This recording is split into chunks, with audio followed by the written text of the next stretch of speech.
집단의 유형을 분류할 줄 알아야 되고요. 일단은 집단의 유형을 분류한다는 건 내 안에 집단에 대한 교통정리가 돼야 된다는 얘기고요.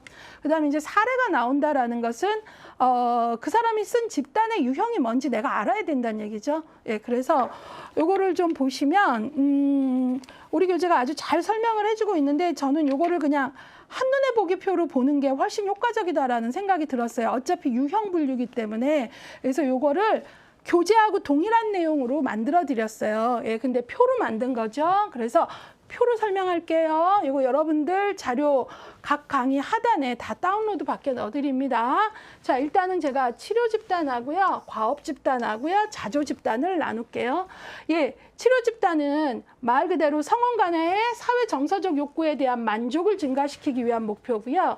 치료 집단에서는 상대적으로 그 의사소통이 공개적으로 이루어지고 서로 적극적으로 상호작용해요. 그리고 이제 여기에서는 이제 상호작용 결과에 따라 서로의 역할들이 상호작용하면서 어떤 사람은 유난히 집단의 문제 해결에 많이 도움을 주고 또 어떤 사람은 유난히 조금 타인이 힘들 때 지지를 잘하고 이러면서 지지자도 나오고 또 문제 해결에 아이디어를 잘 내는 사람도 나오고 이럴 수 있잖아요. 그래서 역할이라는 게 상호작용을 하면서 생긴다는 거예요. 그렇죠? 예.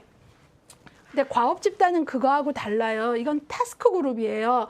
말 그대로 어떤 과업이 있기 때문에 사람을 그 과업을 해결하기 위해서 재능 중심으로 모은 거예요. 네, 그렇기 때문에 여기에서는 특정 과업이 해결되는 게 중요해요. 그래서 여기는 역할이 치료 집단은 진행하면서 아, 저 친구는 참 위로를 잘해. 아, 저 친구는 뭐를 잘해. 이렇게 해서 역할이 생긴다면 과업 집단은 그 과업을 해결할 수 있는 재능 중심으로 사람들을 모으고 역할이 할당이 되는, 그래서 역할 할당 형식적인 일정한 규칙이 있는 거죠. 예, 바로 과업 집단은 과업을 해내는 게 목표이기 때문에 그래요. 그 다음에 이제 자조 집단은 뭐냐면 어떤 학자는 자조 집단도 치료 집단 중에 지지 집단하고 동일하다 주장하는 사람도 있어요. 그렇게 소개되는 교재도 있어요. 근데 구분하는 게 좋아요. 자조 집단은 어떤 공통의 문제를 가진 뭐 마약이나 비만의 문제 등 뭐 어떤 공통의 문제를 가진 사람들이 모여요. 그러니까 치료 집단에서도 공통의 문제를 가진 사람들이 모이니까 유사하죠. 그러나 자조 집단에서는 여기가 중요해요. 사회복지사가요, 자조 집단을 형성하는 데 도움을 줄 수 있고 그렇지만 이끌어가지는 않아요. 예.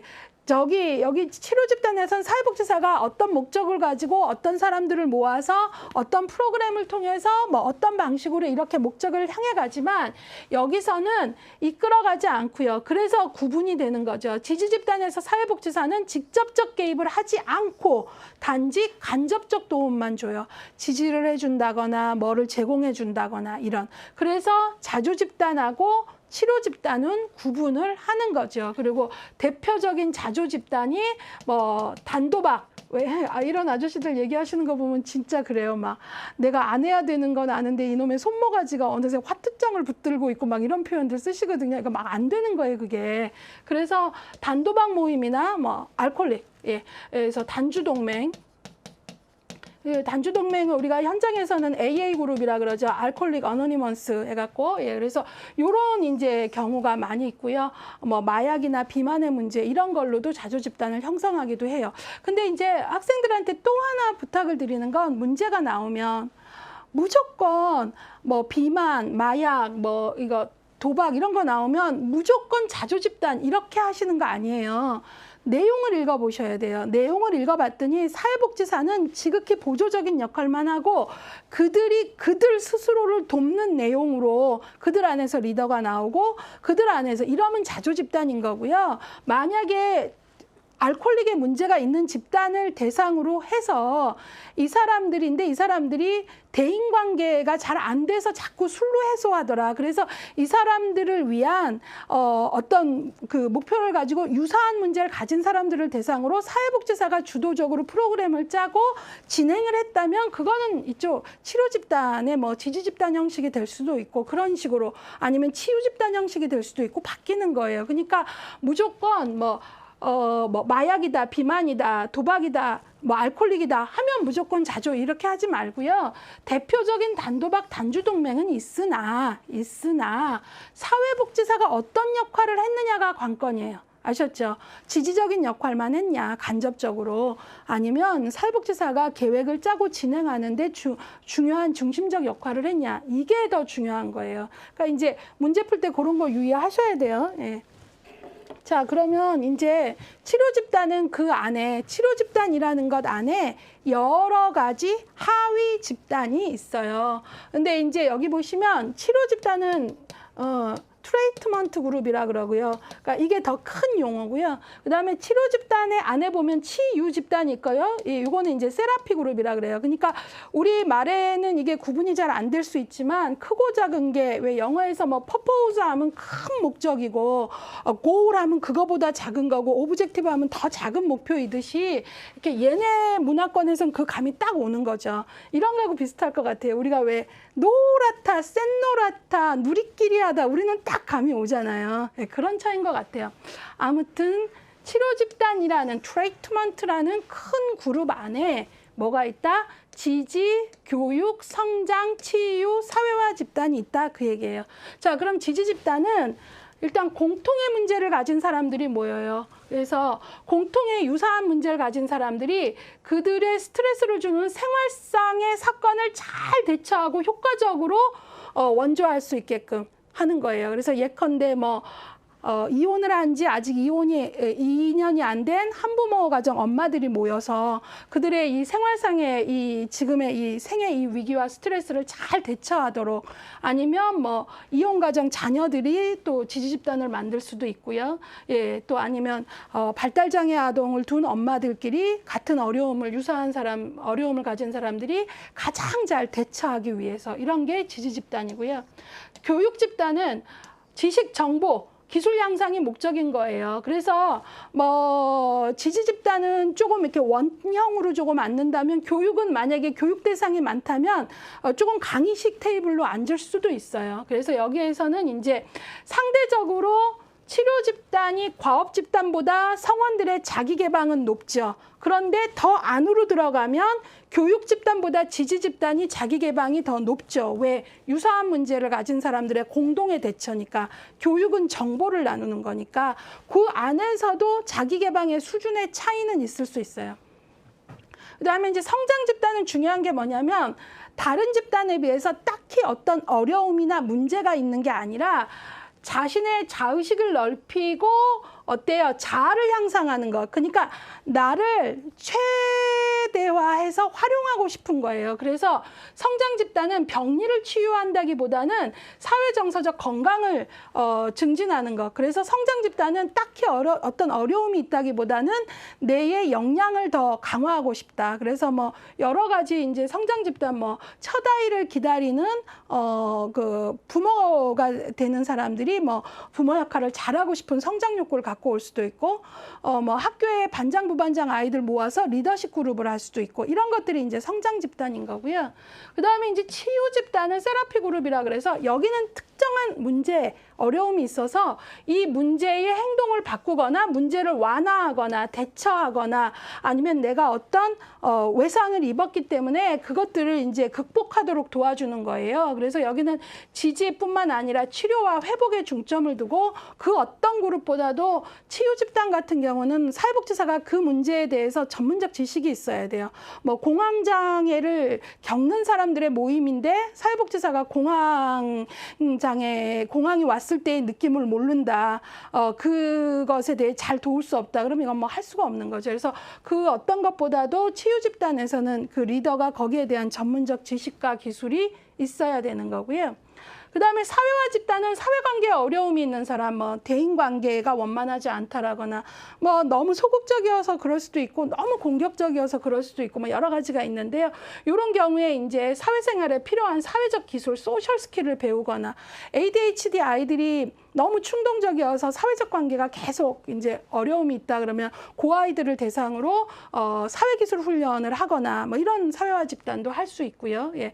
그래서 여기에서는 프로그램이 이제 뭐 좀 더 구조화되기도 해요. 어떤 목표를 가지고 어떤 그러니까 구조화됐다라는 것은 그걸 해보면서 이제 검증해서 더 효과적인 걸로만 이렇게 딱 매뉴얼로 좀 만들어 보는 거죠. 그런 식으로 할 수도 있어요. 자, 그래서 여기서 이제 요거의 자세한 예제까지 아주 잘 정말 도와주는 거는 기술론에 가면 뭐 너무나 책이 예제까지 잘 나와 있어요. 일단은 요 정도만 하시면 될 것 같고, 요즘에는 유형이 자꾸 예제로 나오니까 예제 설명을 좀 넣어드린 거예요. 저라면 이 부분 치료 집단, 과업 집단 구분 먼저 하고, 자조 집단하고 치료 집단에서 헷갈리는 요소 알고, 사회복지사의 역할의 비중의 차이다까지 알고, 그 다음에 이제 예제 연결하는 힘 기를 것 같고요. 개방 집단하고 폐쇄 집단은, 개방은 어때요? 새로운 성원이 어때요? 이 세션 기간 내에 같은 어려움이면 언제든지 들어올 수 있는 거고, 폐쇄 집단은 어때요? 일단 시작되면 그거 끝날 때까지는 사람이 빠져나가도 안 받는 거죠. 예, 그래서 요 둘 장단점이 다 있어요. 개방 같은 경우가 갖는 뭐 장점은 언제나 들어올 수 있는 뭐 이런 경우에 좋겠지만, 이게 개방은 또 안 좋은 게 뭐냐면 집단이라는 게 이게 발달을 하잖아요. 그래서 초기 탐색 단계 지나서 뭐 응집력, 목표 지향, 향동 이렇게 하는데 또 새 성원이 오면 다시 또 탐색 단계로 가고 막 이렇게 돼서 그런 어려움이 있어서 개방 집단도 뭐 단점이 있고요. 그다음에 이제 폐쇄 집단 같은 경우는 만약에 여차저차해서 8명이 시작했는데 한 4명이 빠져나갔다 하면 8명 정도의 상호작용이 필요한 어떤 건데 한 4명으로 확 줄면 그만큼의 서로 배우는 모방의 기회라거나 이런 것들은 또 확 줄어드는 거죠. 그러니까 장단은 있어요. 그러니까 이것도 이제 기술론 가면은 어떤 경우 개방, 어떤 경우 폐쇄 이런 것까지도 좀 디테일하게 같이 알려드려요. 자, 그 다음에 이제 사회적 관계에 대해서 기초한 것을 테니스는 공동사회, 게마인샤프트, 이익사회 해갖고 나눴거든요. 그거는 뭐 여러분 너무 많이 배우셨죠. 그래서 공동사회는 뭐 여러분들 교재 247쪽을 봐도 뭐 실제적, 자연적 감정, 뭐 이런 본질적인 것, 뭐 이런 것들에 의해서 생기는 거. 그래서 대표적으로 가족 뭐 이런 거고요.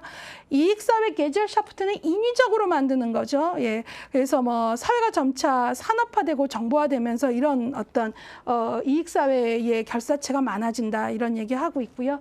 쿨리는 이제 이거를 1차 집단, 2차 집단. 1차 집단은 조금 공동사회하고 유사하죠. 자연적으로 형성된 소규모. 2차는 인위적. 이렇게 해서 나누고 있습니다. 자, 그래서 247쪽까지 그냥 한 번에 조금 봤는데요. 예, 그 강조해야 될 점들도 같이 강조를 했기 때문에 더 볼 필요는 없을 것 같아요. 예. 요 정도 문장 한번 줄거볼까요? 245쪽에 치료 집단, 다른 설명은 다 해서 생략하고요. 치료 집단의 점점의 밑에서 두 번째, 치료 집단에서는 자기 공개성이 높다 그랬죠. 과업 집단보다 자기 공개, 자기 개방이 높다는 거예요. 뭐 유사한 문제를 가진 사람들끼리 그럴 수 있잖아요. 충분히. 자, 그 다음에 246쪽의 과업 집단을 보시면 대비적 문장 봐드릴게요. 246쪽의 과업 집단의 점 밑에서 두 번째, 과업 집단은 자기 공개성이 낮고, 그렇죠? 예, 낮고. 예, 그 얘기들 조금 보시고요. 예, 과업 집단의 대표적인 건 시험 문제에서 뭐 이럴 수 있어요. 집단의 성격이 다른 하나는 하고 이렇게 1, 2, 3, 4, 5 나오는데요. 뭐 무슨 발달장애야, 어머니 모임, 뭐뭐뭐 무슨 모임 이렇게 나올 수 있는데, 과업 집단은 좀 한눈에 알아볼 수 있어요. 거기에 있듯이 무슨 위원회, 무슨 협의회 이런 거 나오면 그냥 과업 집단인 거 금방 아시죠? 그 다음에 자조 집단은 247쪽에 보시면 이 문장이 중요하죠. 둘째 줄, 사회복지사는 자조 집단을 형성하는 데 도움을 줄 수 있지만 이 집단이 성원으로서 이 집단은 집단 성원으로서 비전문가들이 이끌어간다는 점에서 치료 집단과 구분된다. 자조 집단에서 사회복지사는 직접 개입하지 않고 간접적으로 도움을 제공한다. 즉 환경을 만들어주는 거죠. 예, 그래서 이런 게 중요하고요. 나머지는 뭐 다시 안 봐도 될 것 같아요.